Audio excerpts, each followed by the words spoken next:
ফাটকা সিনেমায় গ্যাফারের কাজ করেছে দেবায়ন। দেবায়ন হচ্ছে দক্ষিণ 24 পরগনার ছেলে। ফাটকা সিনেমার যে লাইট ব্যবহার হয়েছে সেই লাইট আপনারা দেখলেই বুঝতে পারবেন যে লাইটটা কত যত্ন করে করা হয়েছে।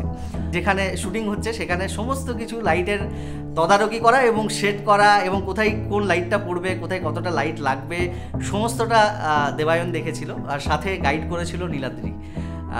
তো এরকম একটা মজার ঘটনা বলি, যেখানে একটা দৃশ্য চলছে, ওই মাটির বাড়িটার ঠিক পিছন দিকে একটা জানালা আছে, সেই জানালা দিয়ে একটা শট নেওয়া হচ্ছে এবং তখন আবার সেই বৃষ্টি শুরু হয়ে গেছে রাত্রেবেলা এবং একটা ওই জানালা দিয়ে যে শটটা নেওয়া হচ্ছে সেইখানে সিঁড়িকাঠের উপরে উঠে ক্যামেরাটা ধরে আছে। তো লাইটটা ধরে দাঁড়িয়ে আছে দেবায়ন, মানে লাইট একটা স্ট্যান্ড ছিল, সেই স্ট্যান্ডটা ধরে দাঁড়িয়ে ছিল দেবায়ন। তো হঠাৎ করে শ্যুটটা যখন শেষ হয়ে যায় তখন ও এসে পরে বলে, জানো আমার পায়ের পাশ দিয়ে কি একটা চলে গেল। তো আমরা জিজ্ঞাসা করি কী ছিল রে, তখন বলেছে যে ওটা একটা সাপ ছিল।